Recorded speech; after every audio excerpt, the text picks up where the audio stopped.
Hello everyone, and a warm welcome to our very first TEDx Queen Ethelburgas youth event, Innovating for a Better Future. We are very excited to be hosting this wonderful event today. Please welcome to the stage Dr. Khan. Good afternoon. I'd like to start by asking you all a question. When you think of AI and its impact on health, what are the images that come to your mind? Maybe it's something like this: AI-powered surgery, gleaming, high-tech operating theatres, procedures being done that were never thought possible before. Feel familiar? Or maybe it's something like this: AI-led precision medicine, detailed, fancy scans, tailored treatments just for you, even robots replacing doctors like me.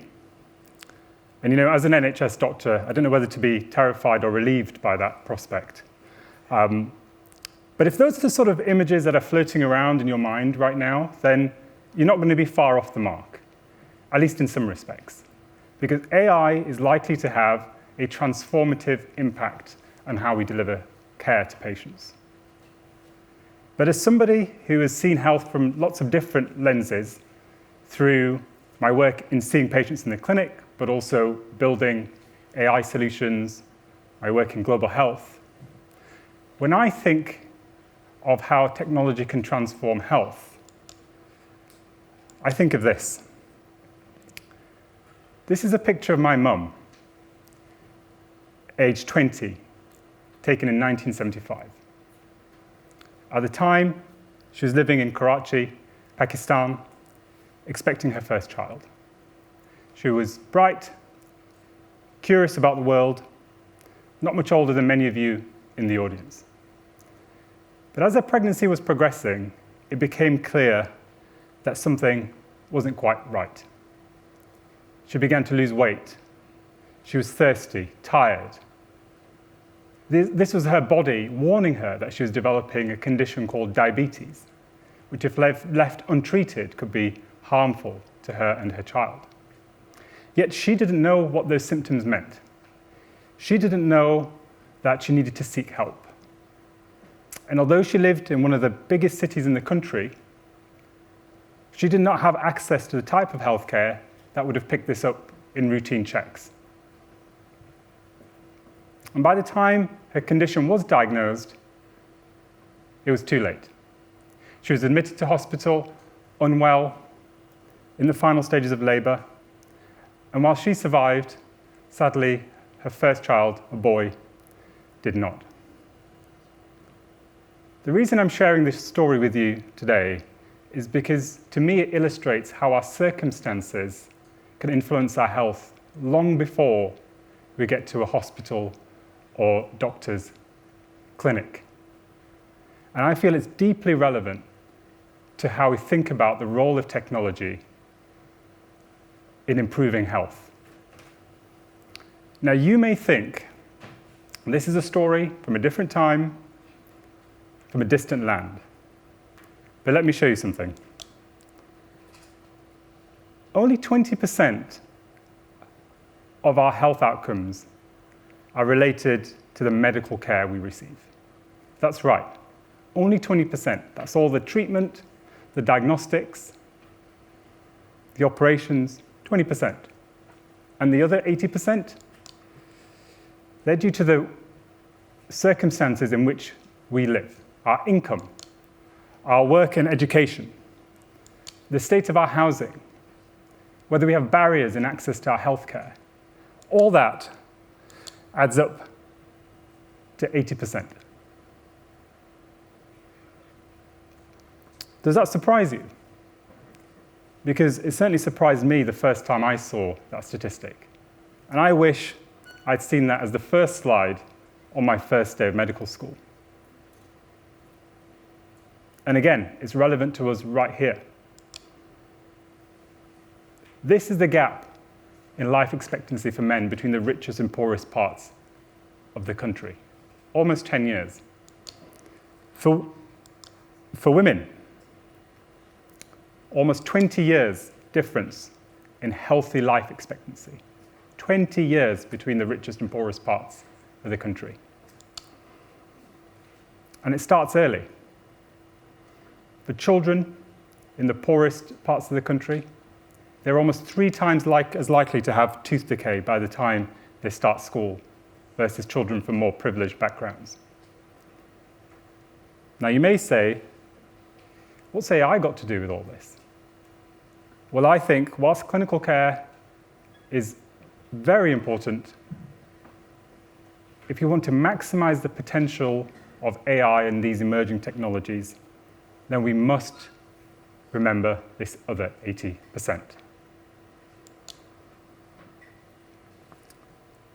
But it's important to say that technology alone is not a silver bullet.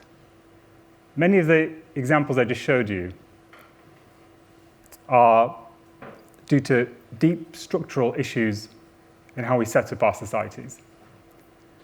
But AI can be a tool. Technology can be an enabler. And I'd like to show you 3 examples of how that might be the case. You might be surprised to know that for over 7 million UK adults, the average reading age is below 9 years old. That has an impact in how you understand and act on your health. I see it in the clinic every day.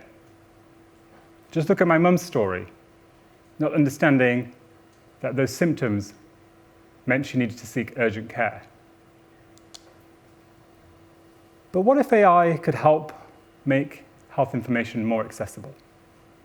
I'm not talking just about translating information to different languages. I'm talking about the potential to translate the complexity of medical information. Imagine information personalized for you that is based on your social background, your cultural context, and your education, so it lands just perfectly for you. Imagine the good that could do. Well, with large language models and big data sets, we have the opportunity to do just that. Remember when I said your work is a big determinant of your health? Well, here's an example. 50% of employees in the UK, that's 10 million people, lack access to basic health checks at work. That's things like health checks to prevent chronic disease, mental health support, vaccinations. What if AI could help enable a healthier workforce? How?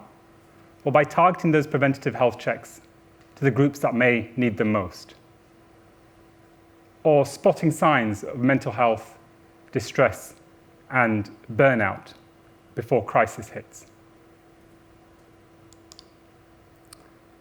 Lastly, access to healthcare.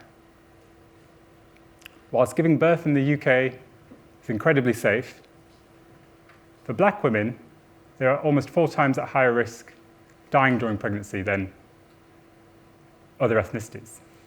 Now, this is due to complex systemic issues related to how we access and deliver care.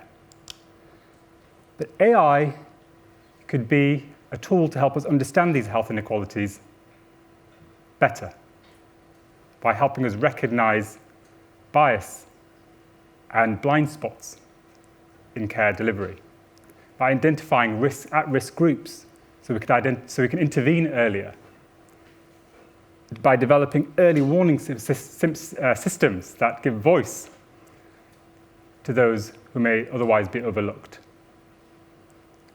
Again, it's not a magic wand, but it could be part of the solution. These are just a few examples, and I hope they provide you with some food for thought. And remember, behind each of these statistics is a human story, just like my mum's. So how did her story turn out? Well, a few years later, she moved to the UK with my dad, and her circumstances changed for the better. All those things I mentioned earlier: income, education, housing, her access to healthcare. Here she is, my sister, a few years later, having clearly gone through some sort of glow-up because she looks completely different. But it wasn't just her appearance that had changed. She understood her condition better. She knew when to seek help. She had better access to healthcare. And although she is no longer with us, she lived a full life, having 4 kids, 3 grandchildren.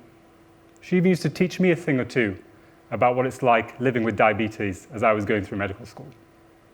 And this is one of my favorite pictures of her, taken with my son a few years ago.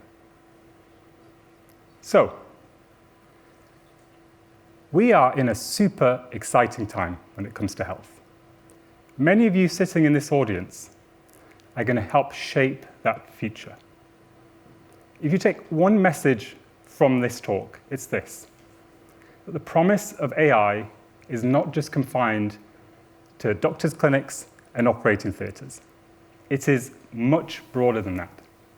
And it requires us to understand the human perspective and these lives. And most importantly, in remembering that other 80%. Thank you.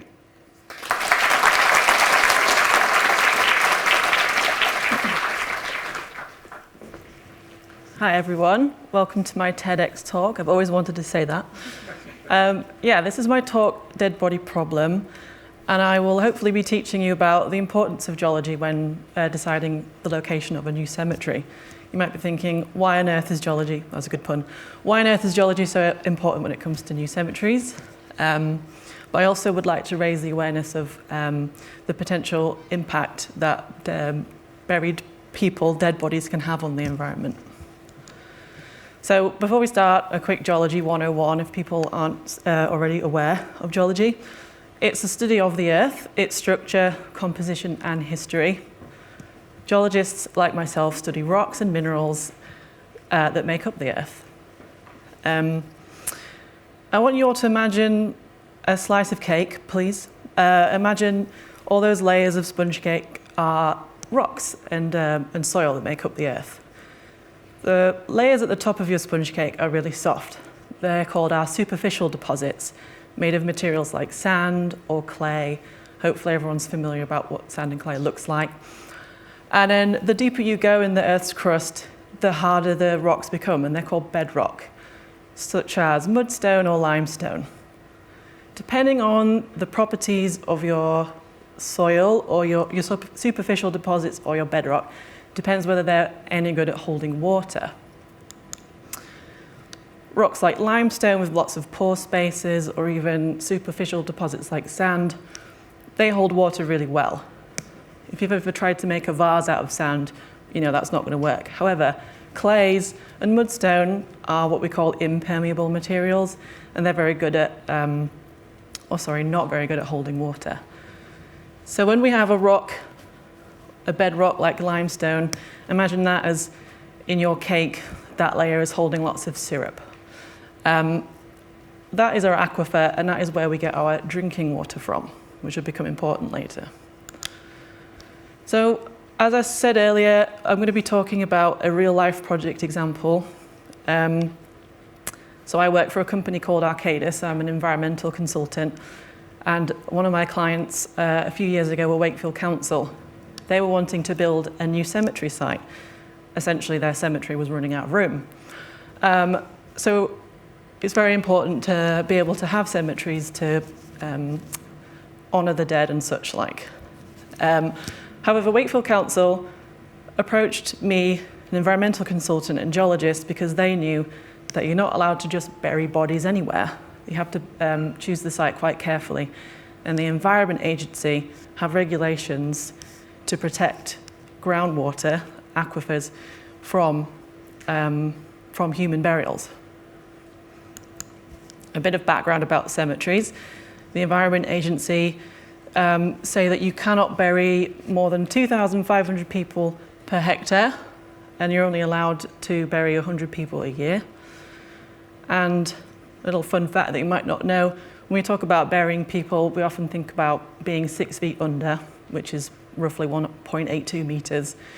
But often nowadays, to save room, councils will bury 2 people in one grave. And so you need that grave to be a little bit deeper. So the magic number I want you all to remember is 2.3 meters is how deep a 2-person burial is. So why do we care so much about bodies contaminating groundwater? Why does the EA have all these regulations? Well, actually, bodies can be quite gross. We all know that bodies are about 70% water, and when we die, we start to decay, and it takes about 10 years for your body to become a skeleton. That water essentially leaves the body as leachate, carrying with it all of these elements that used to be in your body that made up part of your body.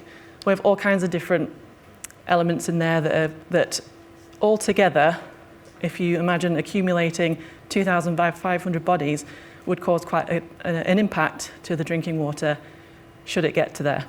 You've even got uranium in very small amounts as well. It's important also to remember that in the embalming process, people use formaldehyde, which could be quite harmful if it got into the drinking water and humans started consuming it in large quantities. So this is talking about the guidance in a bit more detail.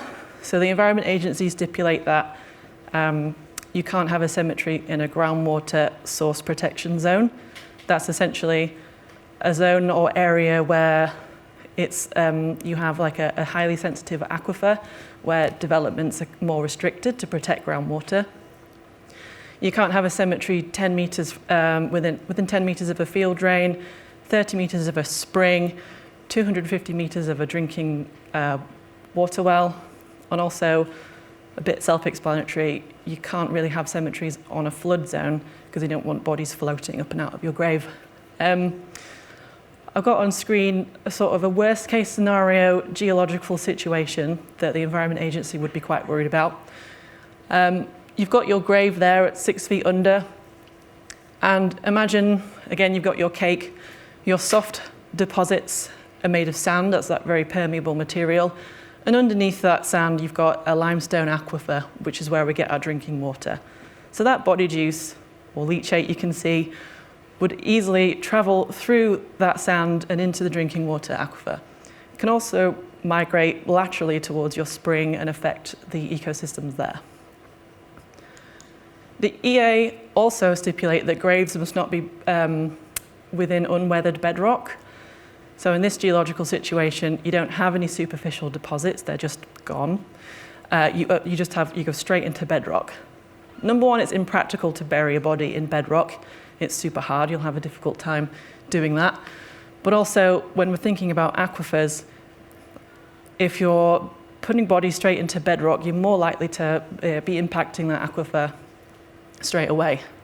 It's also why the EA say that the base of each grave must be at least a meter above groundwater level, because if your groundwater fluctuates and it comes into contact with your grave, then that's just a direct pathway for that harmful leachate to get into our drinking water.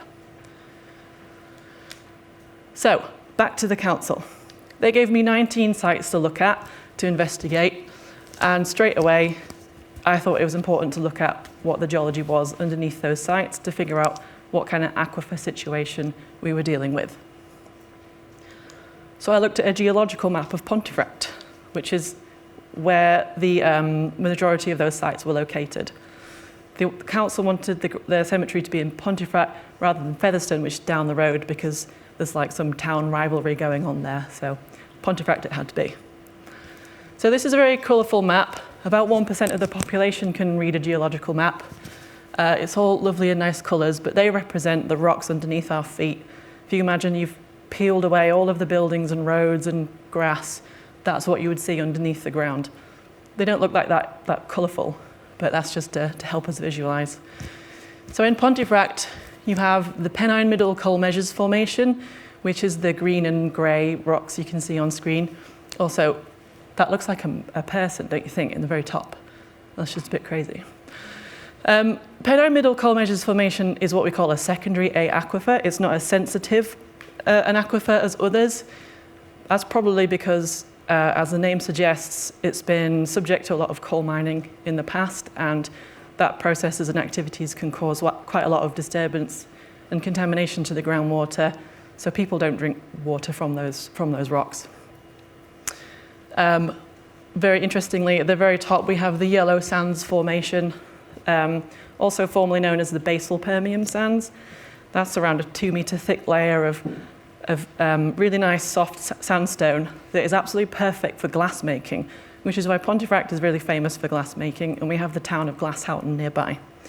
But that's been mined all over Pontefract, and so when choosing for new developments or cemeteries, you'd be looking out for any potential underground cavities and such like. The main thing I want to point out on this map is the lovely blue colour of rock.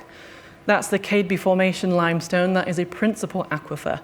Principal aquifers are the most sensitive aquifers. That is where we get most of our drinking water from. Down south, the principal aquifers are chalk aquifers. Around our neck of the woods, it's limestone. So I would not be recommending to the council that they have their new cemetery on the principal aquifer. However, the council didn't like the look of the other sites either. They were either too small, too loved by the community. There's Pontefract Racecourse there. I can't imagine a cemetery at Pontefract Racecourse. Or there was archaeological heritage on the site as well. So, oh dear, there are no more options for a cemetery. However, Site 16, even though it was on a principal aquifer, it was the perfect shape, the perfect size, it was nice and flat, and there wouldn't be a lot of public objection to that becoming a cemetery site. So it was worth another look. So I knew from a desktop study that it was on a principal aquifer, but maybe with a bit more investigation, we could reduce that risk to the groundwater.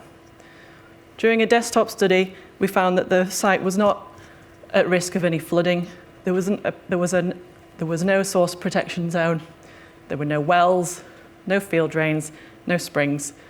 And we did a couple of trial pits, which in the business is basically a really quick and easy way of looking at your geology, and it's basically done with a JCB, similar to what the guys at the cemetery would be using to dig graves. So, do you remember when I said the council were looking to bury people at 2.3 metres below ground level? Well, thankfully, we were able to get to 2.8 metres with the digger, which meant there was no unweathered bedrock, which was great, because from the map, we were expecting bedrock straight away and no superficial deposits. However, the bedrock had been weathered down to what looked like pretty much a clay material. We also didn't find any groundwater during our trial pit investigation, which was really good. But one of the EA guidelines is that groundwater must not be within 1 metre of the base of your grave. So we had to dig a bit deeper and figure out if there was any groundwater at 3.3 metres. So we did another phase of investigation. This time with a bigger rig. We used a Kamacchio rotary rig, and we drilled 10-metre boreholes in each corner of the site in order to get a really good idea of groundwater flow if it was there. We found out during the investigation that bedrock was actually at 4 metres below ground level. And then in these boreholes, we installed monitoring wells because the EA wanted us to measure the groundwater level over the course of winter months, because that's when groundwater is likely to be most highest. That's when we're in a most seasonal, wettest period. And we did have a really crazy wet winter in the winter of 2023-24. However, the good news is we didn't find any groundwater in any of the wells up to 10 metres, so we've definitely ticked that box. So this is a quick summary of the geology of Site 16. We've got our 2-person grave for the council at 2.3 metres there. We've found the weathered Cadeby limestone formation, recovered as a sandy clay, so that's already a big tick, low permeability. That leachate, that body juice, is unlikely to travel very far in that kind of geology. And we found that the Cadeby formation bedrock limestone was at 4 metres, and there was no groundwater up to 10 metres. And the EA essentially said, you're at a very low risk of impacting any drinking water at that site. And they gave the council a big green tick to carry on developing the cemetery. So, in conclusion, what have we learned? We've learned that human burials can cause contamination to drinking water based on the elements that are within us all. We've learned that different geologies have different properties that can impact the sensitivity of aquifers. We've also learned that geology can act as either a barrier if you have clays in your geology, or as a pathway if it's more sandy and more porous. And that is the end. Thank you.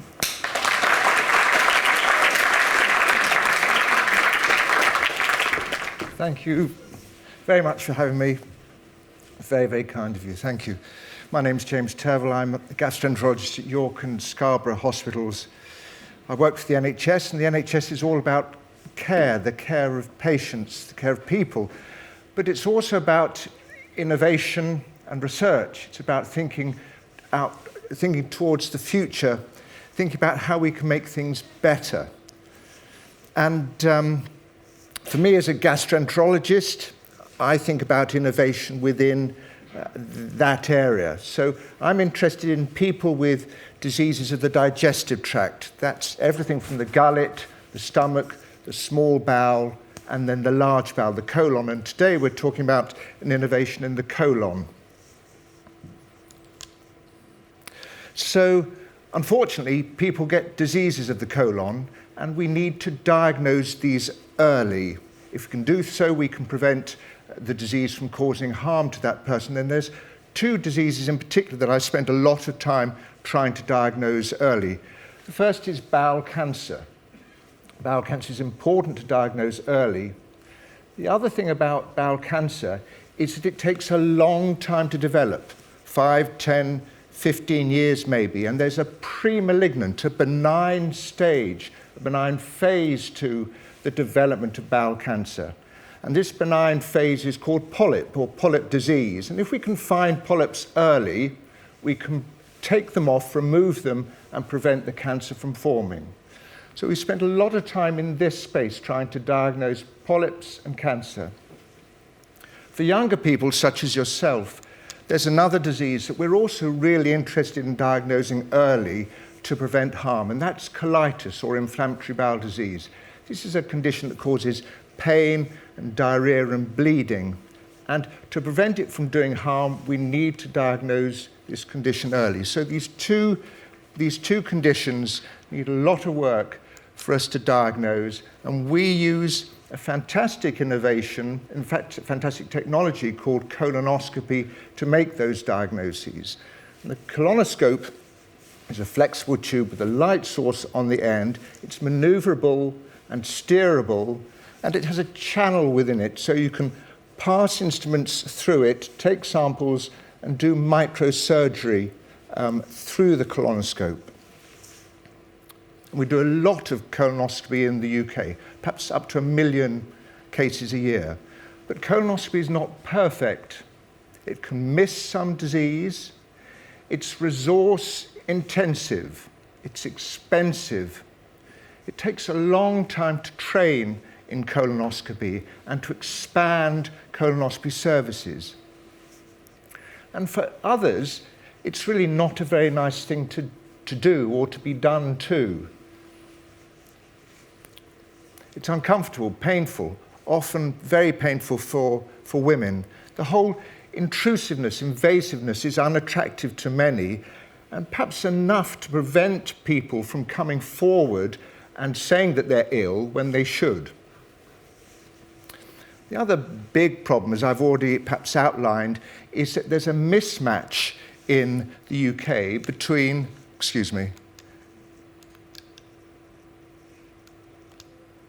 alas, I can't get back, if we can get back, that would be wonderful, between capacity and demand. Bowel symptoms are very common and aren't particularly able to direct a clinician to a disease with certainty. So we end up investigating a great number of patients to find that needle in the haystack, that patient with colitis, that patient with a polyp or cancer. And this creates problems with matching the demand for activity with capacity. The other issue with colonoscopy is that many patients, many people who have a colonoscopy prove to have a normal investigation. And therefore, there's an issue about the appropriateness of whether the colonoscopy is the right test, this expensive test which has a therapeutic element to it, which isn't necessarily required. This capacity and demand problem came particularly to a head during COVID. Now, you won't know this, but if you have COVID, you excrete the virus within the bowel. And colonoscopy is a condition that's known as an aerosol generating procedure. So during the COVID pandemic, colonoscopy essentially ceased, and we were no longer in a position to do any sort of investigations on the majority of patients with bowel disease. This caused a great deal of consternation, concern about how we would diagnose cancer and colitis early.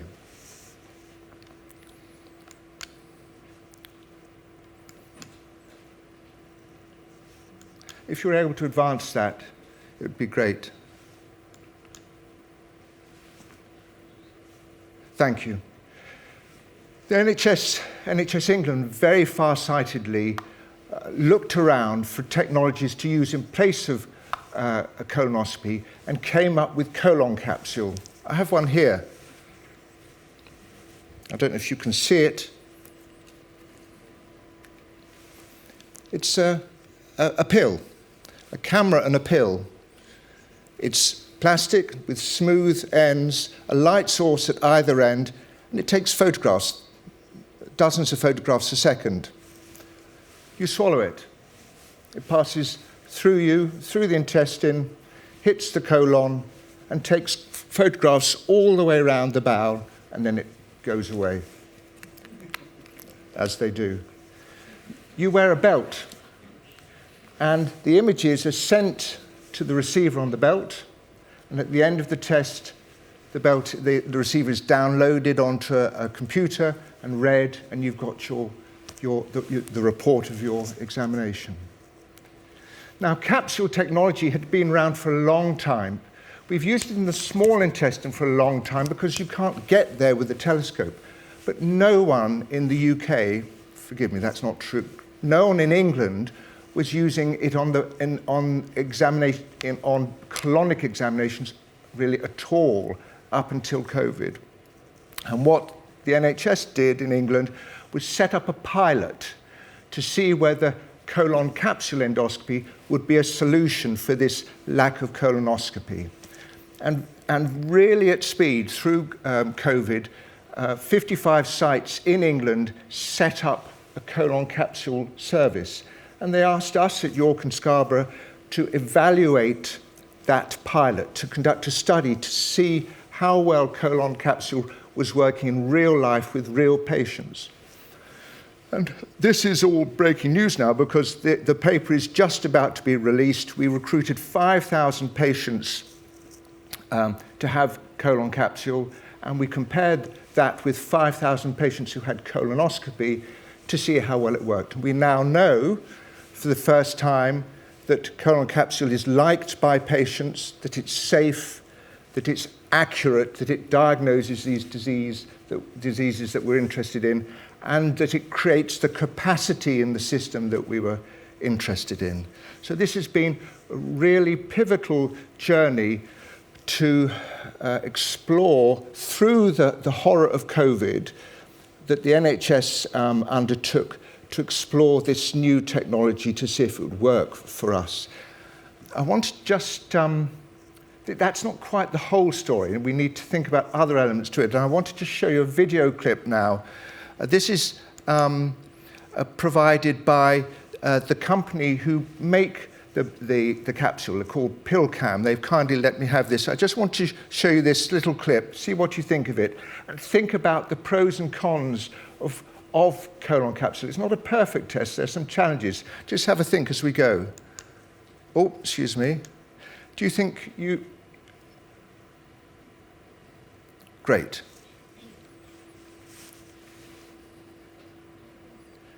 So these are the sorts of images we get. You can imagine your little yellow submarine floating downstream. Yeah? It has a camera either side so it can look back and forward. This is the valve of between the small bowel and the large bowel.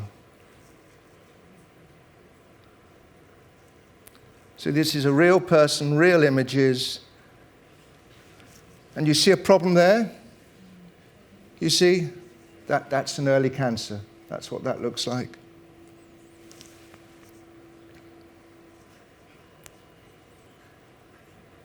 We keep going.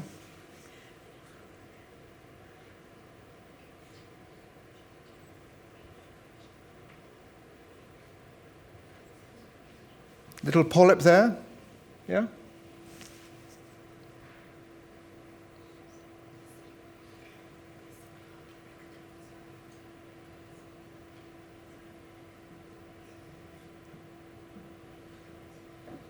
Another one there, just up at 2 o'clock. And then eventually it comes out, okay, as you'd expect. We'll see it in a second.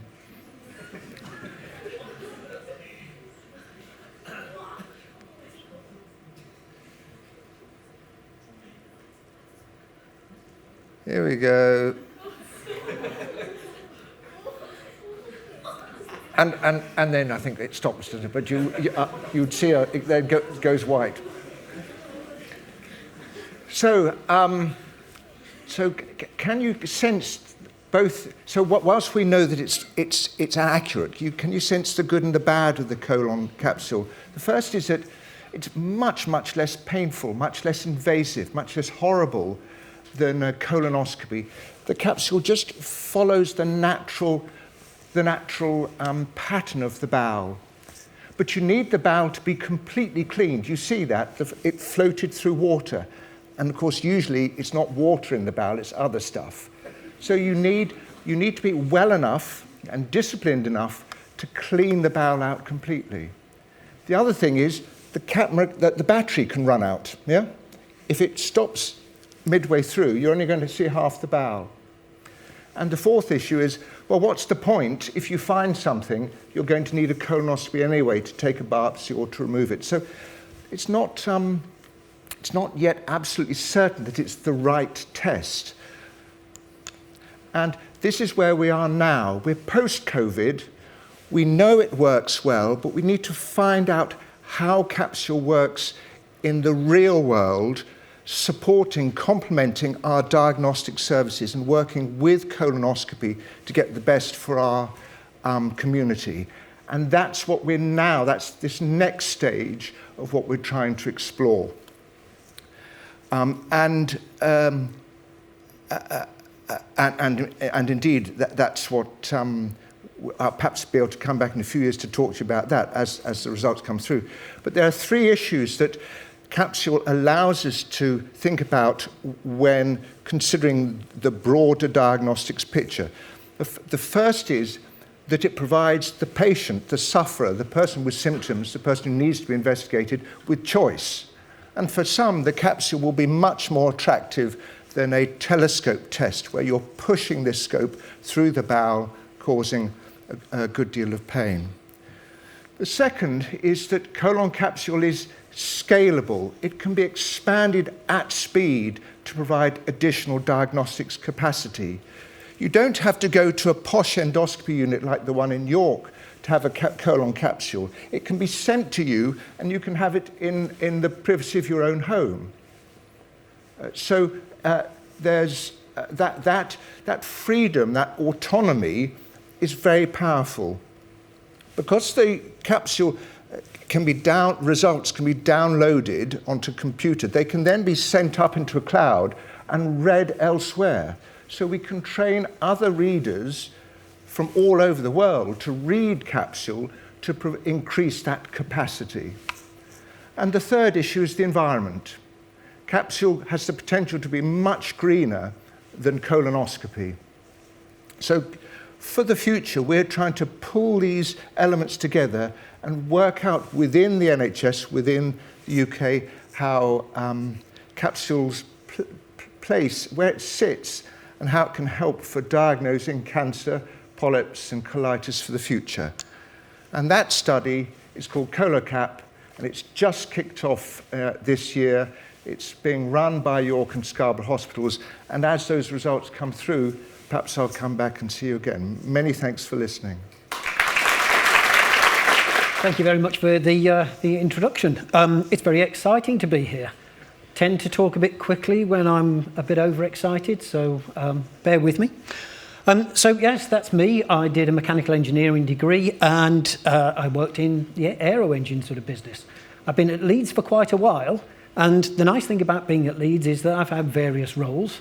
And one of the things that has governed my future and my sort of career has been some of the chance encounters that we have while we're actually at work. And I just wanted to talk about one of them just for a couple of seconds, and then we'll come back to that later. So while I was in the university, I met, just by chance, a professor of rehabilitation medicine. And he asked me a question. It was a good question. I wasn't able to answer it at the time, but we'll come back to that because he's part of the story. So this is myself. We're in a fantastic sort of educational establishment at the moment. I think it's just only fair, given the fact that you know I'm interested in learning and teaching, if I ask you a couple of questions. They're things just for you to think about. And the first one's this, is can you think of what was the first thing that you learned? Can you remember the first thing that you were taught? There's a video that I want you to watch. Perhaps not as shocking as some of the videos that you've seen today. But it was one that really surprised me. So watch this carefully and see what you think. This baby's asleep, quite deeply asleep.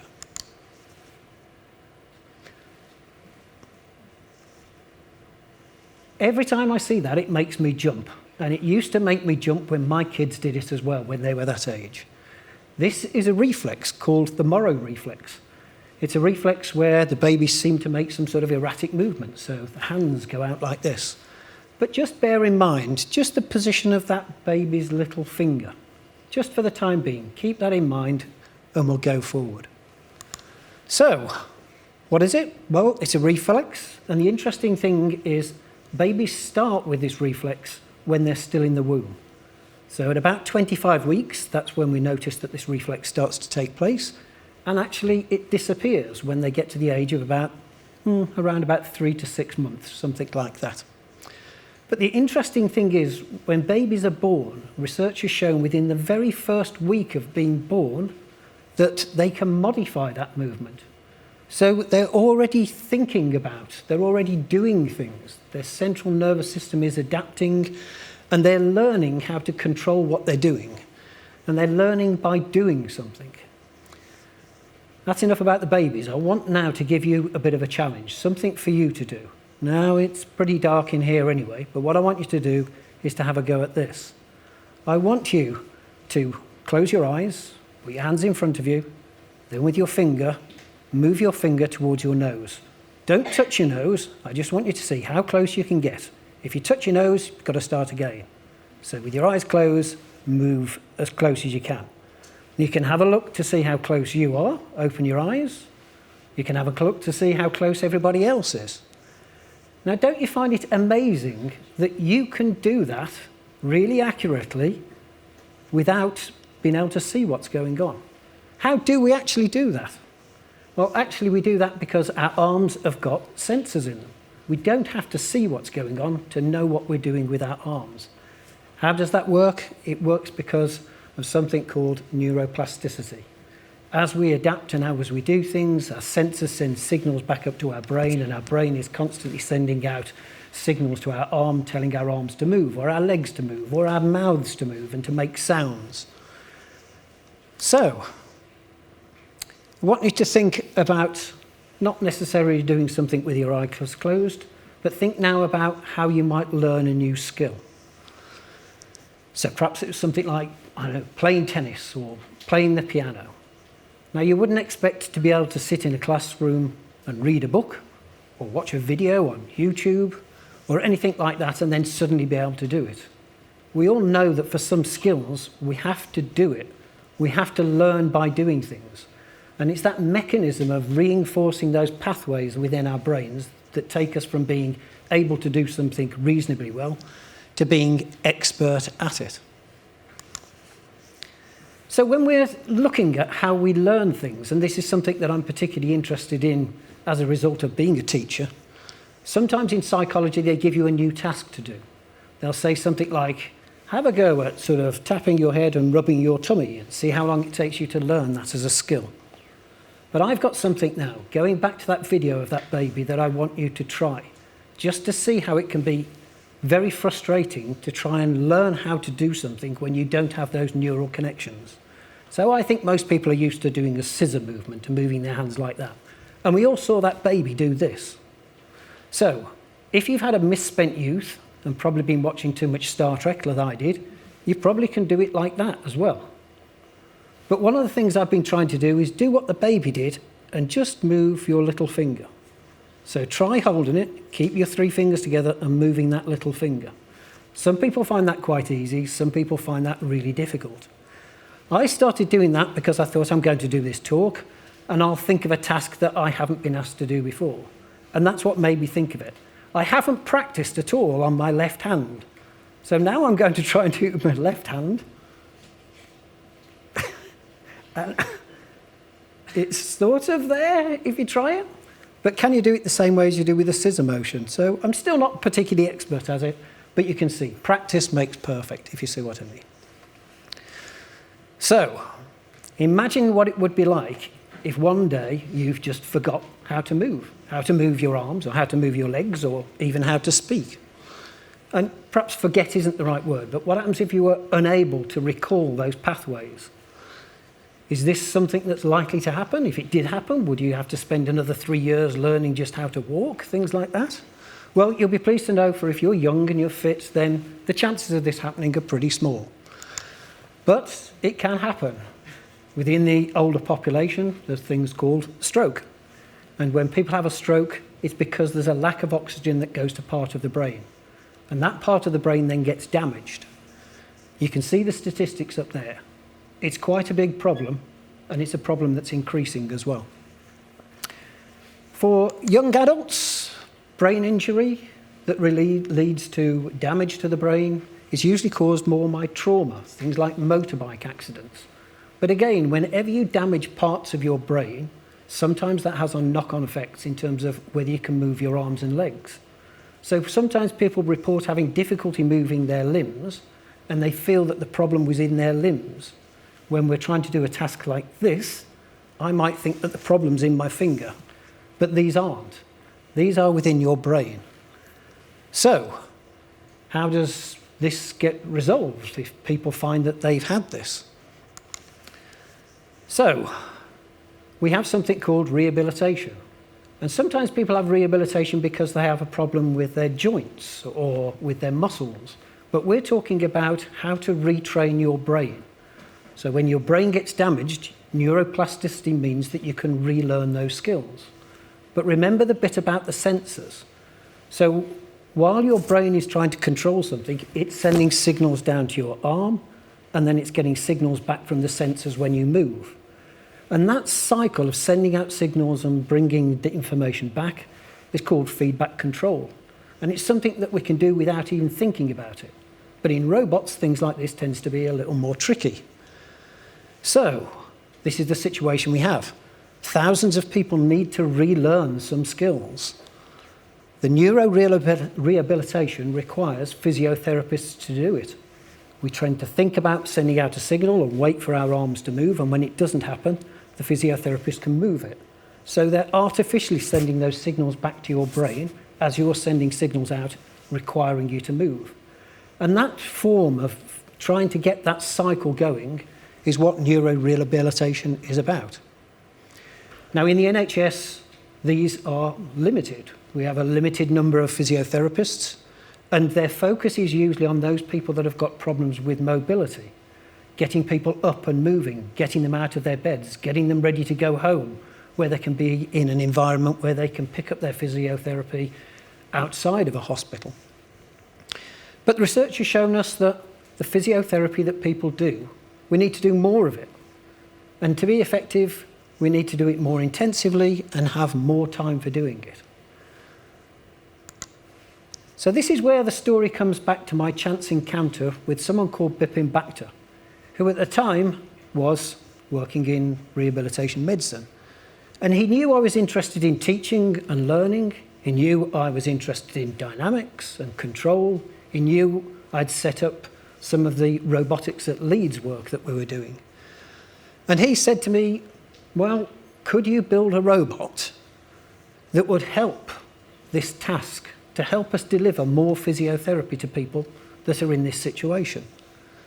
And it wasn't a question that I could answer straight away, but we did start to think about the problem between us. And we started to go through and say, well, okay, we know what it is that it's got to do. What would we expect the robot to do? Would we expect it to give us tasks to do?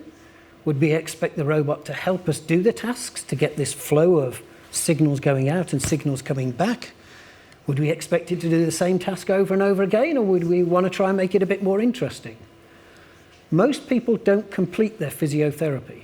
When I sprained my wrist and strained my ankle, I've had physiotherapy to do, and I never completed the full course because it just gets boring and there's other things to be doing. So maybe the robots could help to make it a bit more interesting, but the key thing is it must be safe. That's the overriding factor. Now, this is the start of the design process. This is the start of an engineering design process where we start to look and say, okay, we've identified a need. There's definitely a need there. And now we're starting to identify a specification, a design specification. What do we want our robots to do? We also think about, well, hang on a minute. If robots can do this sort of stuff and we can get robots to work with people, why hasn't this been done before? At the time, and this was a long time ago when we had these initial conversations, there weren't quite so many humanoid robots that had been developed. We're at a very exciting time at the moment. There's new robotic systems coming online all of the time. So someone's asked this question, and this comes back to something called Moravec's paradox. And it states that what we find easy, robots tend to find hard, and what robots find hard, we tend to find quite easy to do. But the best formulation of that I've seen is that one that's up on the screen now. It says, why could robots play chess before they could even walk? Another thing for you to think about now. If you were now at the position where you were going to build a robot that was going to do some physiotherapy, and let's say we're going to look at the upper limb, we're going to look at the arm. In your mind, what would the robot look like? What would the robot do? How would it interact with people that need physiotherapy? Would it look like that? Is that what you'd design? Or would it look like this? Something like this. Now, I don't know whether you've seen these particular films and the books in which they're based on as well. I guess if you designed a physiotherapy robot that looked like the T-80, the Terminator, or the T-800, sorry, then I guess we'd be pretty sure that people would do their physiotherapy, that's for sure. Maybe it might look like this, a slightly more friendly version of a humanoid robot. This is Asimo. This is a robot built by Honda. And now I'm going to show my age. So, this is me, 2009. There's me in the middle. Not the robot, of course. That's me standing at the back there. On the left-hand side, then, that is someone called Pete Colmer. He was one of my first PhD students, and his job was to come up with a control strategy of how this was going to work. And on the right-hand side is Andrew Jackson. Andrew Jackson was one of my first postdoctoral researchers who worked on the project with me. Now, Pete and Andy, they're important names in this story, and we'll come back to that in a few minutes. Well, we started off and we had meetings with people that have had stroke. Our students that you can see in the middle worked with physiotherapists and with clinicians, with carers for those people that had had a stroke. And we started to build up an idea of what was acceptable. We were going to need to hold on to people's arms as securely as we could. And what would they be happy with? You can imagine being strapped to a robot might put them in a position where they were feeling a little bit uncomfortable. So, these are the robots that we built. I'm going to show you two of them. This one is called IPAM. I told you that Pete and Andy were important names in this, and they are exactly that, because it's Pete and Andy's machine. That's what IPAM stood for in the first instance. So we built this, and you can see that actually from those pictures, it does have 2 robot arms, and the 2 robot arms connect to the arm of the patient. You can see 2 patients there that we've got. The person there on the left-hand side is actually one of our physiotherapists, or one of our consultants, and he was testing out the robot for us. And the person on the right-hand side was genuinely one of the patients who was part of our user group. So I want to show you one more robot. So this one then, called MyPam. It's called MyPam because unlike IPAM, where the robot is big and complex and shared amongst many people that come into the hospital, we wanted to build robots that would be acceptable to children. So sometimes children are born with something called cerebral palsy, and they have trouble developing the motor skills to control their arms and legs. And so we wanted to build something that would help these people, help these children. And we wanted to build something that people could take home with them, or people could have in a hospital if it was appropriate, or they could have in their school. And you see there, my 2 kids. They were just at the right age for the group that we were trying to build it with, and they were really super excited to come in and work with us on this as well. So we've built robots that go into hospitals for people with stroke. We built robots for kids with CP to be able to put them into their homes and into schools. And we built some robots now that are adult versions of those the original children's MyPam robot systems. So some final questions then. As we think towards the future, things like AI. We taught the robots how to move by showing the robot and programming in typical movements of a human arm. Do we really need to teach them that at all? We talked about this idea of learning by doing. Could we just give the robots and let them out there and see if they could work it out for themselves? So making mistakes, getting things wrong is a good thing for your learning. But it's not the kind of thing that you'd want in a robot that's connected to your arm, is it? So we need to be a bit careful about how we teach these. But there is a great future there out for AI to be able to maybe give us better ideas of how people might respond to those movements and those tasks that we give them. So one final thing. Once we've been through this process, we've had a prototype, we put it into clinical trials, it seemed to work. The next stage is we need to commercialize these things. It's no point having just research tools and showing that they work without getting them out into the world. And the important thing to realize is that we don't always want our robots to look like us. We want them to behave in ways that we want them to behave. And sometimes we want our robots to just look like part of the furniture, just to be there when we need them and to be in a form that we can use them in. So that's the last slide that I have. Just like to say thank you very much for listening and for paying attention. And hopefully then, some of you might think that maybe this robotics thing is the kind of thing that might help change the world and help other people. Maybe this robotics thing is the kind of thing that you might want to think about in terms of your future careers. And if so, I'd love to hear from you. Thank you very much.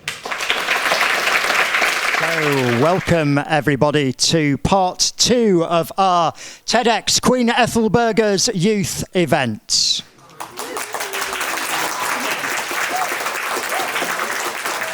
We are absolutely delighted to be able to share the second part with you because it's an opportunity for our Year 12 and 13 college and faculty students to share with us some fantastic insights. Please welcome to the stage, Obafemi.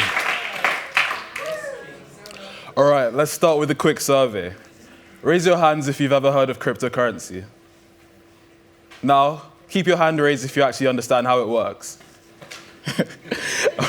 All right, a lot of catching up to do. Now, imagine you're at a restaurant talking to your friends. Someone overhears your conversation and says you should invest in something called Dogecoin. Sounds like a dodgy betting tip, right? But you give it the benefit of the doubt, look over at the phone, but instead of a horse, you're looking at a viral meme. And instead of winning at Cheltenham, it's turning teenagers into millionaires overnight. The world of crypto is so satisfying. 1 minute, you're convinced it's all a scam, and the next, your friend says he's retiring at 25 because of £50 he put into something called Rizcoin. But what is crypto actually about? Here today, we're going to be talking about what crypto is about. But there are some questions that we all want answered. Is crypto the future of finance? Or are we watching the financial version of Deal or No Deal? Is it all just hype? Or is there something bigger happening? Well, we'll be talking about that today. We're going to be talking about how jokes are shaping a multi-million-pound industry, and how, whether we like it or not, crypto is changing the world. Cryptocurrency has proven one thing: belief, not technology, drives value. Just last month, Bitcoin reached an approximate $105,000 per coin. But here's the twist. Alongside Bitcoin, coins like Trump and Melania, which have absolutely nothing to do with Bitcoin, surged too, riding on tweets, memes, and sheer hype. It sounds absurd, right? But this is the world of cryptocurrency, a weird mix of tech, culture, and the unpredictable power of the internet. Before we dive any deeper, let's break down what cryptocurrency actually is, for anyone wondering if this is just monopoly money for the internet. Cryptocurrency is a type of digital money, but unlike the cash in your wallets or the money in your bank accounts, it cannot exist physically. The magic behind all this is a system called the blockchain. Think of the blockchain as an online ledger or an online notepad that secures every single transaction publicly and securely. No single person, banks, or governments control cryptocurrency. It's decentralized. Decentralized means that it's powered by a network of computers working together to verify every single transaction. It's like having thousands of accountants sort of double-checking over each other's work, except these accountants don't take lunch breaks. The first cryptocurrency was something called Bitcoin, and it set the stage for thousands more to follow. Some, like Ethereum, are built to do more than just handle money. They can host contracts or apps. Others, like Dogecoin, exist mainly for fun. So the general premise behind cryptocurrency is that it gives people a way to make deals, invest, or buy things without relying on traditional banks or middlemen. Today, we're going to start with Bitcoin.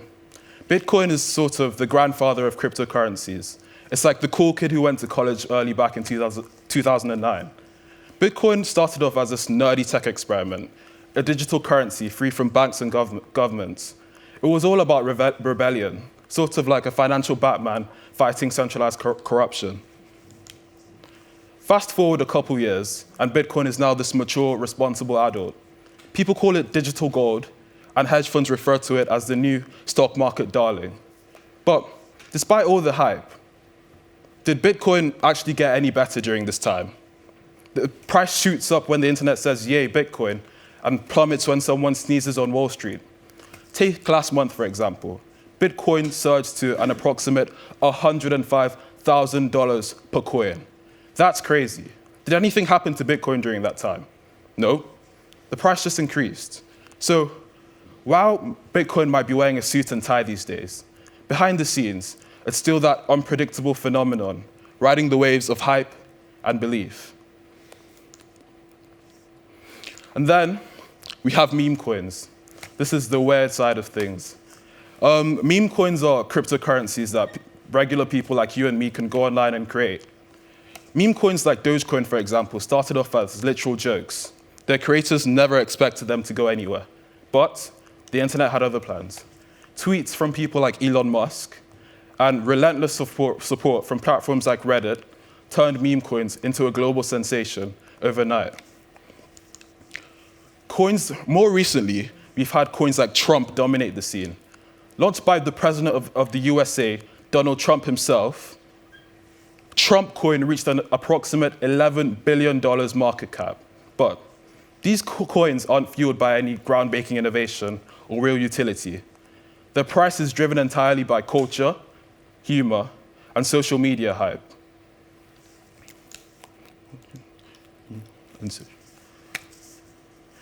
I've invested in cryptocurrency myself, unfortunately. I held on to the beliefs that my investments will play out in the long term, And I also invested in some meme coins on my little computer, trading like I was some guru. At first, it was sort of interesting watching my portfolio climb overnight, but then reality hit. I lost almost everything I put into meme coins.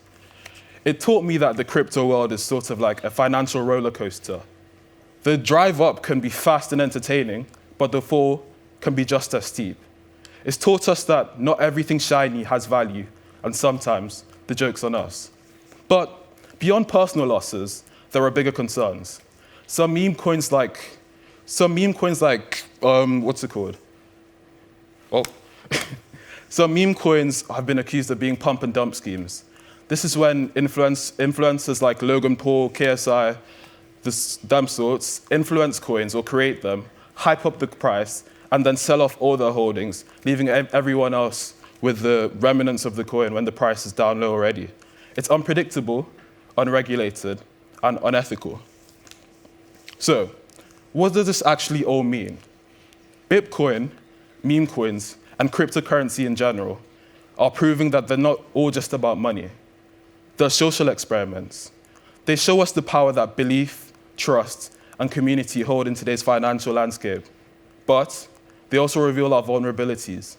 How easily we're influenced by social media, how much we chase viral trends, and how risky it is to invest in something that's fueled by more hype than actual value.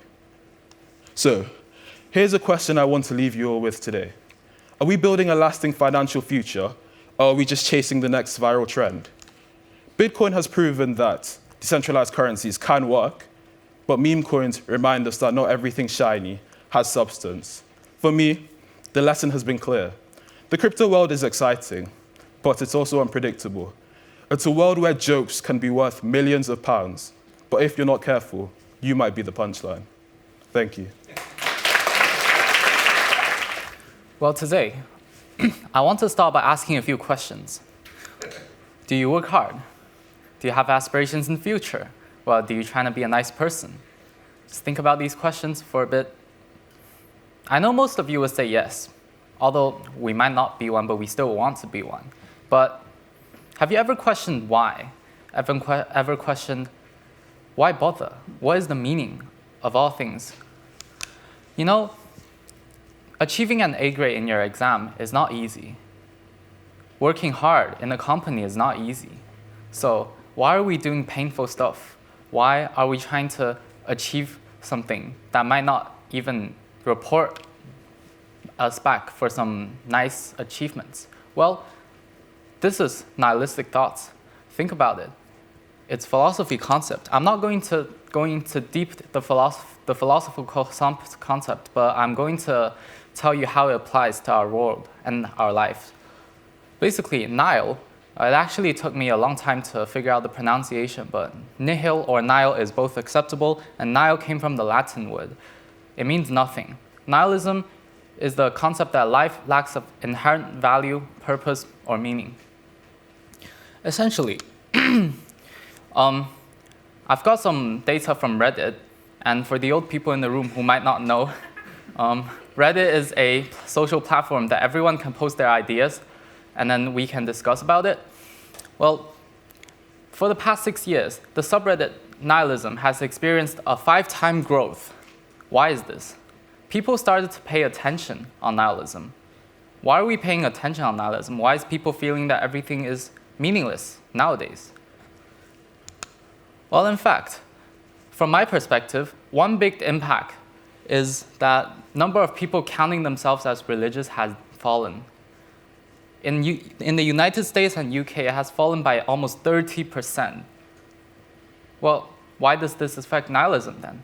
Think about it. When you believed in God, Christians believe that every pain that they suffer, every good thing that they do will grant them a ticket to heaven. Where Buddhists thought that every pain that they suffer, every good thing that they do will grant them an afterlife.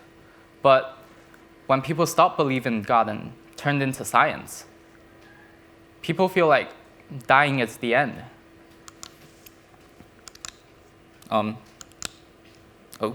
Can you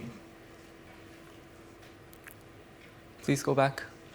If it works. and a page. Thank you. Yeah. And then, yeah. So for the past 2 years, other things happened. Not exactly 2 years, but for the past decade, other things happened. Global crisis like COVID-19. Well, you can see that pandemic has impacted our life, influence our life like hugely.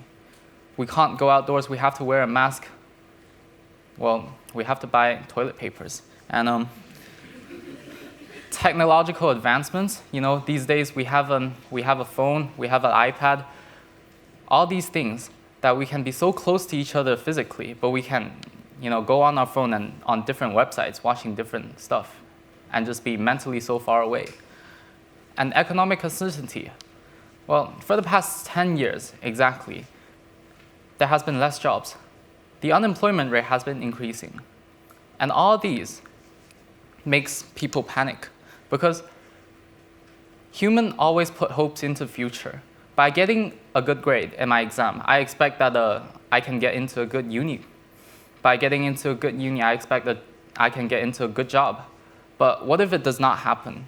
What if it's not like what you planned? What if there's no return of doing these things? Well, essentially, it led for 4 questions. Well, why do I do good things when God's not watching? Because people stopped believing in God and believed in science. Why do bad things keep happening in the world? Why work so hard? Why study so hard if a TikTok celebrity can make more money than you? Essentially, it brought us to the question, what is the point when we're all going to turn to dust anyway? Well, today, I've never said that... Hello? I've never said that nihilism is negative. Nihilism can be positive. Life lacks of inherent meaning and value. Does not mean it's the end of the world. It just says that God hasn't given an inherent meaning or a purpose to a certain thing, but we as human race then have the responsibility and we have the potential to actually create the meaning for our own by doing a certain thing. Basketball means a lot to me, but it probably does not mean to other people. Therefore, essentially, nihilism isn't the end. Nihilism is a stage where everyone will go through, and then they will develop their own ideas, their own answers from nihilism. Well, there is an answer from Jean-Paul Sartre, which I do believe that when things are difficult, when things are nice, both bad and good things makes up what's me. Essentially, I want to end by a poetry by Walt Whitman. The question, oh me, so sad, recurring, what good omits these? Oh me, oh life. Like, he gave the answer that you are here, that life exists and identity. That the powerful play goes on and you may contribute a verse. Well, I know things can have no meaning, but hey, it doesn't matter. Thank you.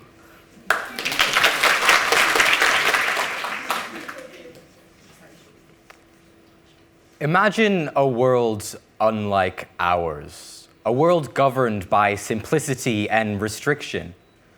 A person lives the same life over and over again, but with a curious twist. Each morning, they're given 3 choices about how they want to spend their day.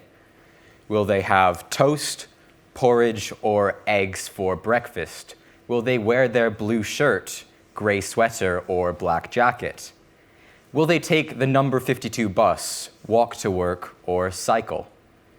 Now, these choices may seem small, almost trivial, but they shape the tone of their day. A different breakfast might brighten their mood. A different route might spark a fleeting moment of reflection or discovery. Beyond these subtle variations, their life remains the same. It's routine. And yet, there's a profound contentness in the simplicity of it all. And this asks the question, does limiting choice actually make life better? Now, I would argue that it does, to an extent. By reducing the overwhelming possibilities of a chaotic world, we're not burdened by stress or anxiety or indecision. Instead, they can fully embrace the path they've chosen, no matter how modest. And they leave more time for the small joys in life, the taste of their breakfast, the rhythm of their walk, the familiarity of their work. This person's life is a powerful reflection of something we face every day, the paradox of choice. When we're given too many options, we feel overwhelmed, stressed, or dissatisfied. But when our options are intentionally limited, life can become richer. By choosing less, we create space to live more, to find beauty in the simplicity of routine and fulfillment in the moments we often overlook. So the next time you're faced with an endless array of options, ask yourself, do you truly need them all? Sometimes less is more. As we grow up, we gain freedom. Now, there's physical freedom, being able to go where you like, buy what you want, treat your body how you wish. There's emotional freedom. We learn to rely less on others' opinions of us, and the fears and anxieties that once held us back are gone. But what I want to talk about today is intellectual freedom. The freedom to pursue education in any topic, to make your own opinions, have your own religion, and, in my opinion, most importantly, to make your own choices. Now, this idea is comforting the belief that you and only you have the power to control your own future. We're told that if we work hard, we can achieve the life we envision. And we're surrounded by people who do this. Think of Nelson Mandela, imprisoned for 27 years and fought to become the first black president of South Africa. Michael Jordan, rejected from his high school basketball team, now an all-time great. These stories are meant to inspire us, to ignite a fire in the next generation. We're told to look at these people as proof that success is possible if only we work hard enough. And from a young age, we're encouraged, and sometimes even pressured, to figure out our own path in life, to find out what we want to be. But with so many role models, so many paths to follow, how do we decide who to look up to, what to aspire to, how our own life should play out? The abundance of choice, while liberating, can also be paralyzing, leaving us unsure if the path we're choosing is the right one. Psychologists call this choice overload, a state where having too many options makes it harder to decide. Think about buying a new phone case online. It seems simple, except when you do it, it's not. There are thousands of price points, designs, and color schemes to pick from. What starts as an exciting opportunity quickly turns into an exhausting ordeal. And the stakes are even higher when those choices involve our future. Just think about a real decision, choosing a career path. It seems monumental. Should you follow your passion or choose financial stability? How do you decide what degree, job, or city to live in? These choices aren't just about today. They affect the rest of your life. The irony is that while freedom of choice is meant to liberate, it often is the very thing that holds us back, keeping us stuck in our tracks and crippling us before we even have a chance to move forward. So, how do we look past these feelings of insecurity when faced with a decision? First, we need to accept that there is no perfect option. Embracing imperfection in our choices allows us to focus on making a good choice rather than being paralyzed by the search of an ideal one. Often, it's the pursuit of perfection that keeps us stuck in indecision. As Salvador Dali once said, "Have no fear of perfection. You'll never reach it." Now, this encourages us to look past the unrealistic expectations of perfectionism and instead Embrace the beauty of imperfection. Remember, it's not about making the perfect choice. It's about making a choice and learning from it. Another technique is the 10-10-10 rule by Susie Welch. I use it all the time. Whenever you're faced with a decision, you ask yourself 3 questions. How will I feel about this in 10 minutes, in 10 months, and all the way in 10 years?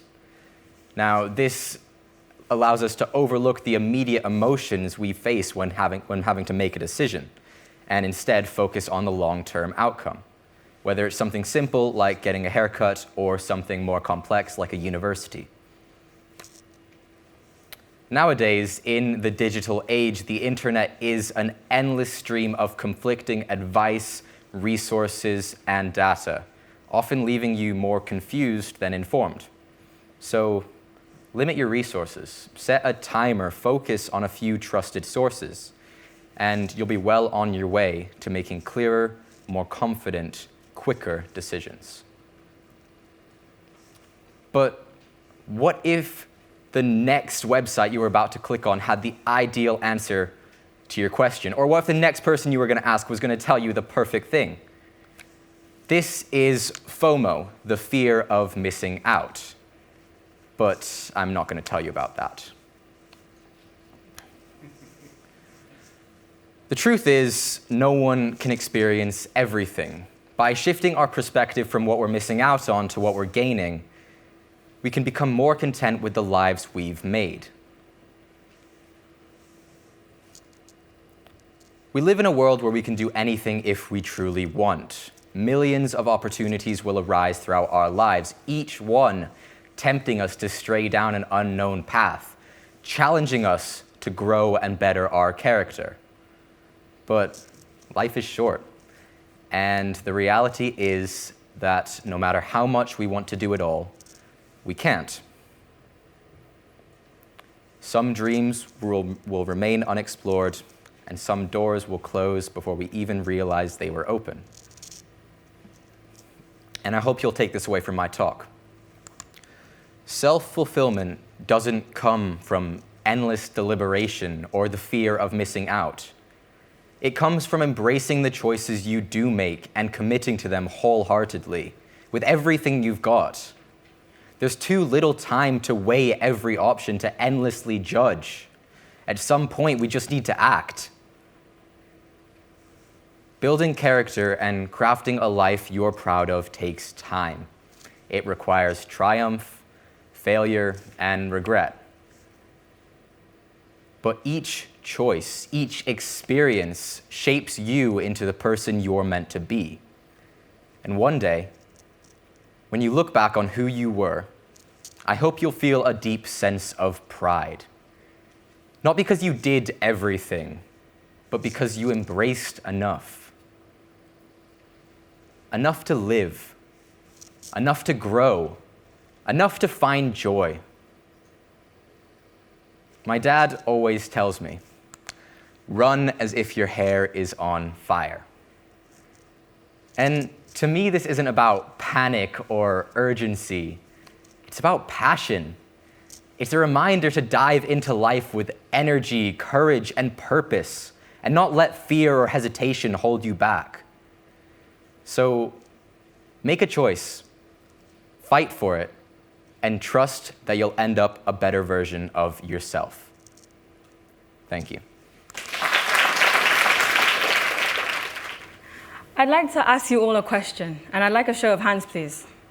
How many of you are present right now? I see a couple reluctant hands. It's not a trick question. You know, even though a lot of you might think it is. I mean, how many of you are sat there thinking, of course I'm present. Why wouldn't I be? I'm sat in this chair staring straight back at you. But how many of you were thinking about what's for dinner today? How many of you were thinking about an assignment that's due at 12 o'clock that you might have not started yet? How many of you were truly living in this moment? So, according to a study on Wandering Minds, we spend 47% of our time daydreaming. Now, that's a lot of time. That's nearly 7 hours of our day. And you know what? Daydreaming might not be all that bad. We could go back to our past, revisit memories that bring up fond feelings. But then again, we could spiral into thoughts about that one awkward moment when you were 13. You get the idea. Okay, so let's visit our future. There's so many opportunities out there just waiting to be grasped. But then again, there's so many opportunities. This idea can be daunting for many. And whether intentionally or not, we spend so much time thinking about what was or what could be that we forget what is. So what is? Well, what is that this carpet's red, the weather outside is pretty bad right now, and this tag on the inside of my shirt is really, really itchy. A lot of you might just be, again, confused. Why is she just blatantly stating the obvious? But part of living in the moment is about finding the joy in the mundane, seeing the beauty in the simplicity of everyday life. This carpet's actually my favorite shade of red. The weather outside might be pretty bad, but it's a little bit better than yesterday's. And this tag on the inside of my shirt, like many things in life, I'll soon grow used to and forget about. And I'm not just talking about tags here. We as humans, we forget about a lot of things. And something being privileges. How many of us in here have privileges? How many of us often forget and become expectant of these privileges? I'll be the first person to take accountability. Growing up, I was really close to my brothers, and especially my older brother. And it was only once he left for boarding school that I realized how grateful I was to have a role model growing up. And it's when we become, used to these things that we become expectant of it. And it was only in its absence that we see its true value. But when we live in the moment, we realize that every passing moment is valuable. Every second is valuable. There isn't a moment in time which isn't valuable. And our bodies are constantly in the present. They're eternally in the present. But our minds are wandering. They can go backwards for everywhere. But if you don't bring your mind back to your body, then your whole life could go by and you won't even be there to witness it. And as a mindset, living in the moment, it's pretty difficult. I'll be the first person to tell you that. It's difficult. It's so easy to slip into your emotions of the past or your ideas of the future. And this is exactly what led me into these cycles of doing without thinking, these cycles of, being so overexhausted. I started year 12, and for those of you who may not know, in the British secondary system, year 12 and year 13 are known to be pretty hard, to say the least, pretty grueling. And oh, did I hear about this. I went to my teachers. I'm so excited for this new subject. Oh, I'm so excited to have you on the course, Chahana, But you need to be ready to put in the work. This is nothing like your GCSEs. Oh, okay. So I went on to talk to my friends about it. They're often the first person I go to. Chahana, we're not going back to our GCSE ways. Lock in. Even the wording, lock in, like I'm shackled to my desk or something. And then I went to the final boss, the year 13 students. I went to them and I talked to them, how is it, you've experienced it? Just forget about anything like a work-life balance, Chahana. You're not gonna make it. These are gonna be horrible, Chahana. Get used to it now. Okay, so I was getting the memo here, and this was quite paralyzing. I couldn't get rid of the fact that this was going to be really, really hard. And so I went on to study. But at the end of all my studying sessions, I ended up like this. Not too productive, eh? I was stuck in cycles. I would stay up after procrastinating for a whole day, late at night, to do prep, to do revision, do things, because I felt guilty for not doing work. And then I'd wake up with a bad back and a really foggy mind. So then I'd go to class. And then it caught back up to me, and my teachers' voices would just become like white noise, and I just stare blankly. And so I missed out on more work from my lessons, so I had to catch up on more at night. And you see where I'm going here. And these were vicious cycles, and if I had only taken a moment to just think and be in the present, it would have been quite clear to me. But I know a lot of students in here are stuck in these cycles, and it's not as easy as just thinking. So I had my wake-up call, and my wake-up call was my first formal exams. I got them back. Whew, they were not good. These were some of the worst results I had ever gotten in my life. And I mean the worst. And so I went on to having these progress conversations with my teachers. And my form tutor I had a conversation with. But what really stuck out to me was something that my father said. And it wasn't the ordinary lecture. It was a story. He told me about a story. My father's from the east of Nepal, and he grew up in a small village, and he didn't have much. And he was not too young, about 12 to 14. Sorry, Dad, if I'm getting that wrong. And he went to the market with my grandmother, and he really wanted something, really badly. But it wasn't the newest shirt. It wasn't the new flip phone, maybe. I don't know what was back then. It wasn't a cool pencil or cool sneakers. It was a geometry set. A rubber, a pencil, a protractor, and a ruler. And because my grandmother couldn't afford this, my dad got down in the middle of the market on the muddy floor and started rolling around crying. Not something like a 14-year-old would do, but it showed his desperation. And he told me that he would have done anything to have been in my position right now. And this was my second wake-up call. Whoa. And it's so easy to have fallen into feeling guilty for this. Initially I did feel guilt. But when you think about it, how much does guilt do? How much, does guilt do when I wasn't responsible for anything? So I changed my mindset on what can I do now? And what I could do, and that would have an impact, was be A, grateful for what I do have, and B, use my privileges to, help other people and, better myself. And so after this slight shift in mindset, it transformed my study sessions from whatever this is to this. And I chose this exact photo because this was when I was studying for my mocks, and the smell from dinner downstairs would creep up into my nose, and there's a little bird that lives on the top of my roof. I don't know if I need to get that fixed, but it's really, really cute, and it chirps around. Kind of annoying, but kind of cute.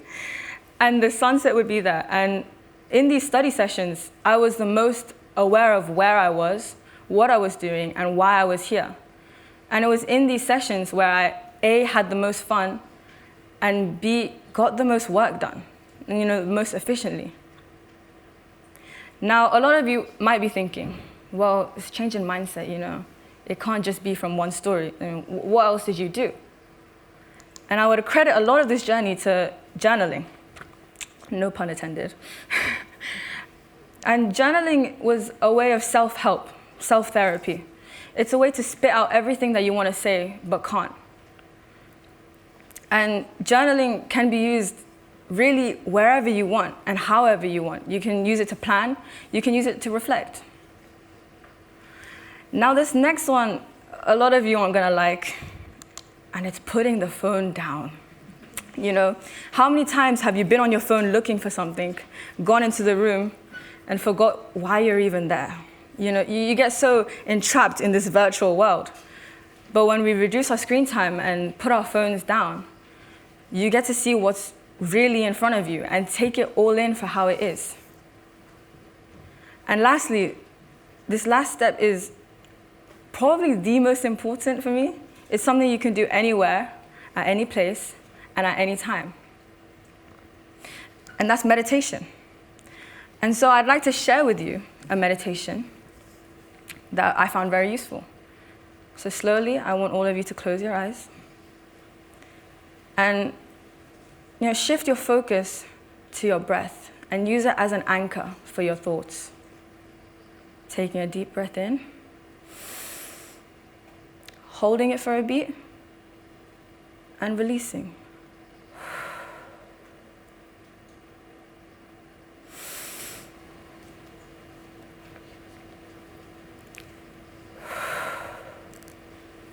And whilst you continue these breathing steps, I want you to think about 3 objects around you, whether that be this remote, my microphone, or my glasses.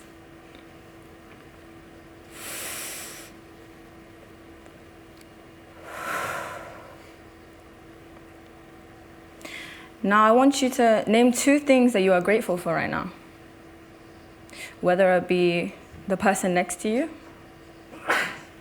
this event, the clothes on your back, anything.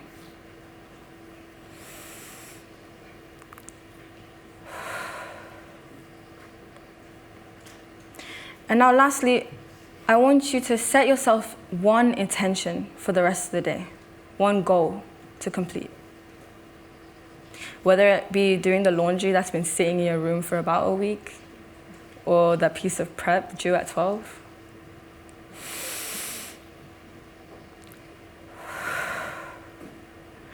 And now, whilst you continue breathing, I want to read to you a quote that really resonated with me. You shouldn't chase after your past or place expectations on your future. The past is gone, and the future is yet unreached. Whatever quality is present, you see right there, not taken in or unshaken. And that is how you develop the heart.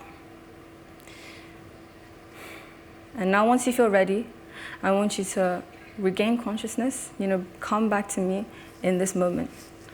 And thank you so much for listening to me.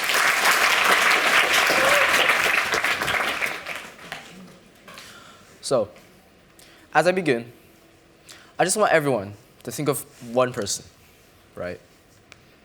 Imagine their face, their name, any special features. This person could be your mom, your dad, any siblings, any friends, just anyone. Now do the same again. Think of another person. This person could be your best friend, your worst friend, just anyone. Now think of a third one. Now a fourth one. Now a fifth one. All the way up to 100. It's pretty difficult, right? You probably got to around 3 or 4 and you gave up already, so. We've become so accustomed to seeing things in the news, such as death tolls from natural disasters of almost up to 500 people. Sometimes we don't even realize that behind each number exists an individual person. And only once we take into account this factor can we begin to unravel one pivotal past event that has changed the course of history forever. Now try to imagine 6 million. 6 million people. 6 million individuals, each with their own individual background and story. And yet, in the period of just 4 years, they were systematically wiped out by the Nazis. These 6 million individuals could have been mothers or fathers, sisters or brothers, sons or daughters. But through the course of all this genocide, no one had bothered to stop them. Well, why is this? Well, the state action nature of these murders made it a domestic issue, therefore exempted them from all international laws. In fact, no international laws had existed prior to the Holocaust, which allowed the states to essentially mass murder any civilians. In fact, on trial at Nuremberg, Göring himself has asserted, that was our right.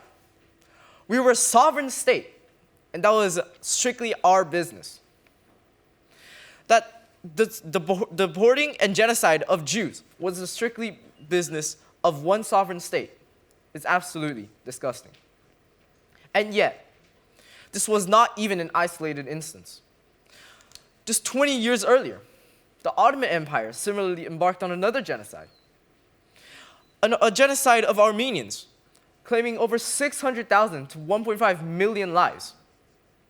And just like the Nazis, they were exempt from all liability, claiming that the slaughter of innocent Armenians, the slaughter of children, the slaughter of fathers and mothers, sisters or brothers, sons or daughters, it was necessary and to secure their sovereignty during World War I.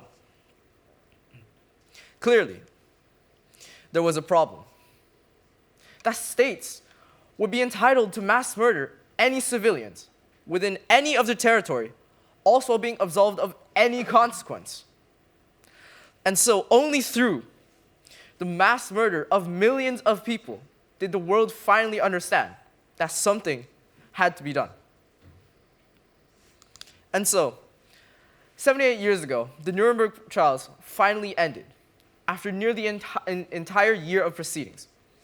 For the first time in history, it rejected the precedent long withstanding ever since the First World War that states would be exempted from all war crime atrocities. It was deemed, for the first time in all of history, that the actions performed by the Nazis were so severe, no longer could states hide behind the veil of sovereignty. It was time for states to be held under international jurisprudence. Crimes against humanity. That's what they called it. Humanity, of course, being the key word. It was recognized that some crimes can be so impactful. They're not a detriment to just the millions of lives lost in those actions, but to humanity as a race and a species as a whole. And so, from the indictments from the Nuremberg indictments, we've gone on to usher in a golden age of appreciation and awareness for the protection of human rights on one fundamental and basic basis. That, of course, the quality of being a human. Just 2 years later, over 50 different sovereign nations and their representatives came together to the United Nations General Assembly in Paris.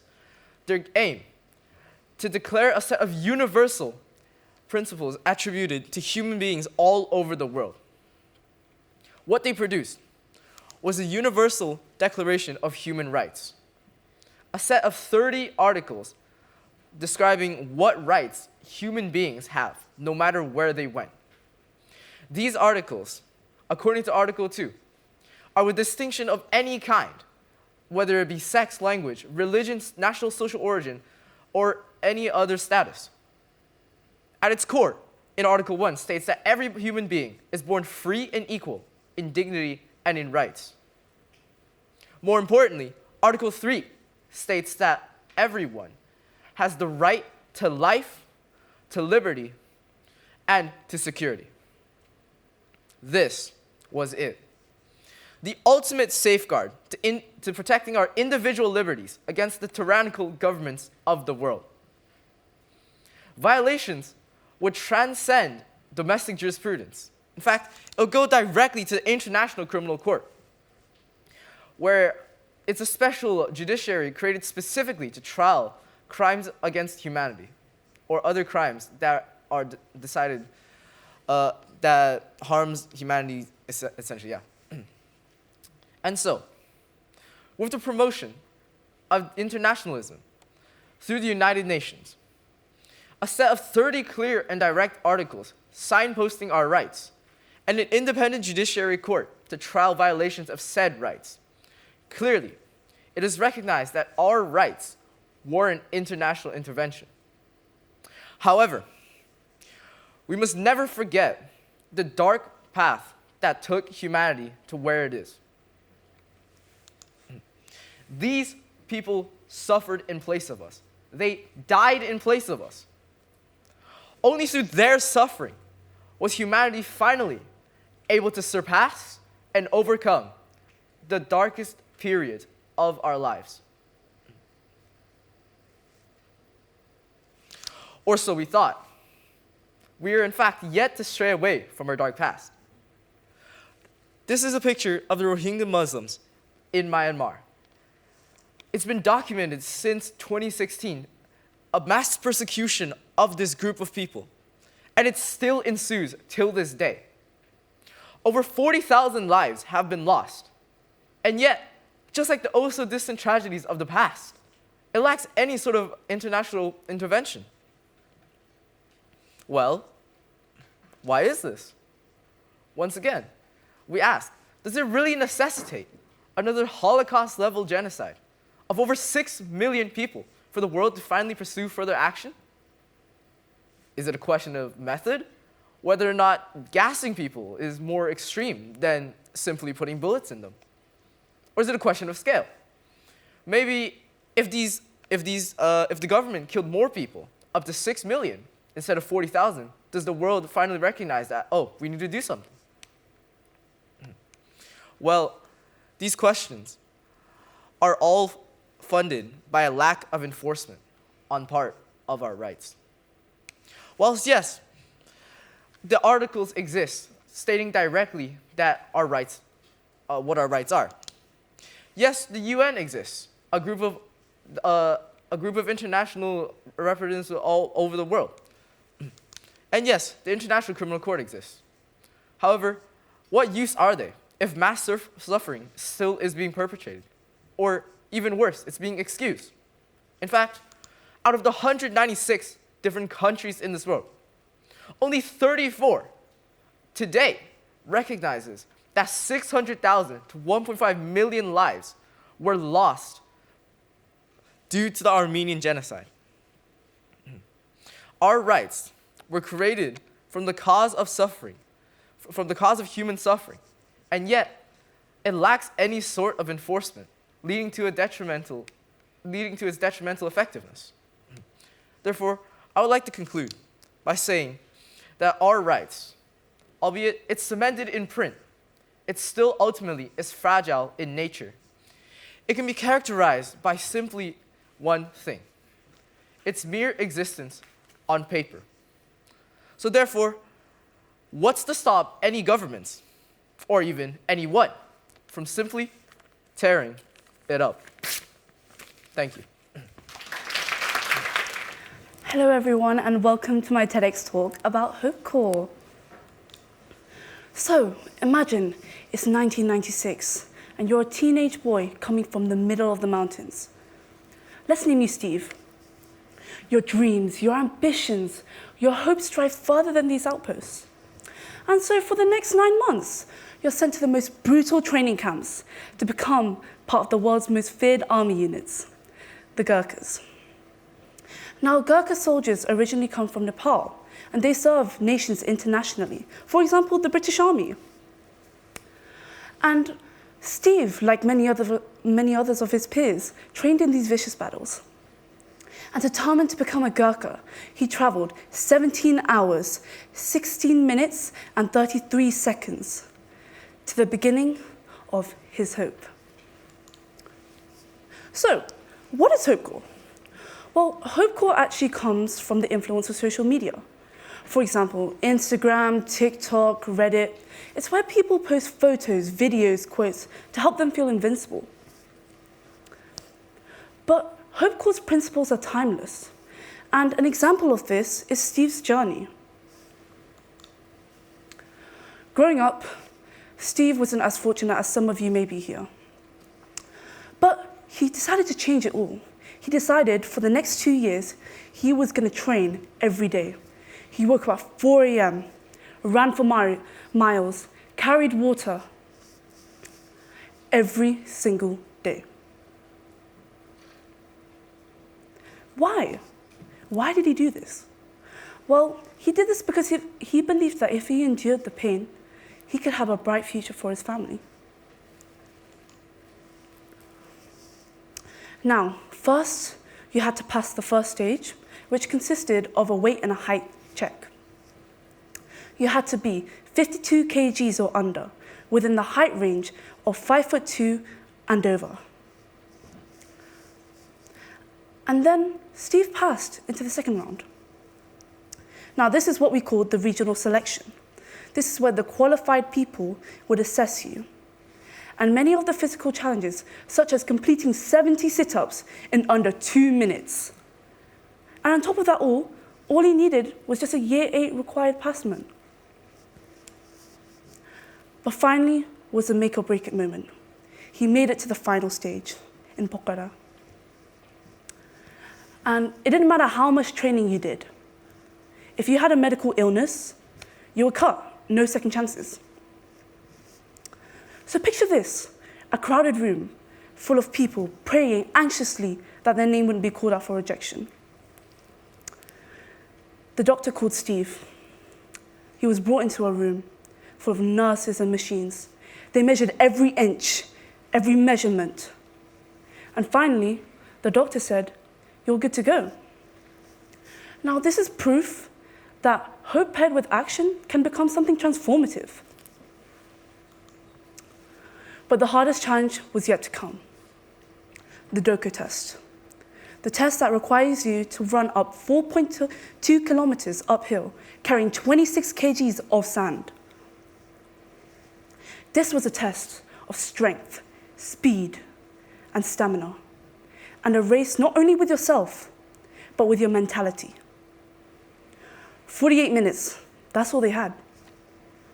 No excuses, no breaks. Bang!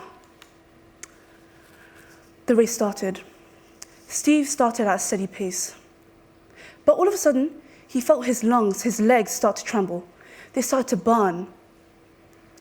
And then he started having doubts about himself. What if I fail? What if I can't do this? What if? But then he stopped for a moment. He thought about the people that believed in him, his family, and he wasn't just doing it for himself, but everyone else that supported him back at the village. And that weight on his back wasn't just physical, it was symbolic that he wasn't alone. And with every step, he reminded himself of that. So, with 3 minutes to spare, he crossed the finish line. And he learned something profound during that race. We're stronger than we think. And Hopecore embodies hope and anticipation. But the most anticipated yet, the results day. The day where lives would change with just a single word. The day where some may walk out with an opportunity, a future, hope. Some not as unfortunate. Steve sat at the rows. Hundreds of men. Each name was called out one by one. Eyes followed as they walked across the room. And then, all of a sudden, Steve's name was called. He stood up, heart pounding. All eyes drawn to him. He walked across the room. And in that moment, he realized how far he'd come. He thought about all the hardships that he had taken just to be here, all the sacrifices. He entered the room, the commander greeting him, saying, "Congratulations, you've been enrolled into the British Army." And among us today, there is Steve, also known as my dad. So, why should you care about Hopecore? Well, you should care about Hopecore because it's about changing your daily mindset, the way that you think every day. And discipline, no one understands but yourself. It's about creating sacrifices for today, but opportunities for tomorrow. And no matter how far the journey takes, you take those different paths to become that person.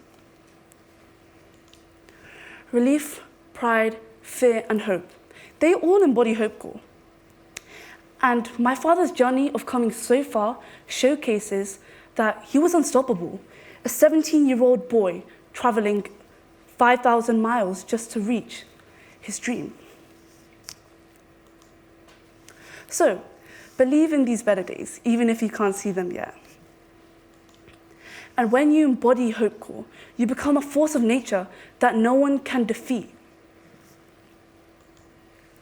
So, when you leave here today, I want you to think of the world a little differently.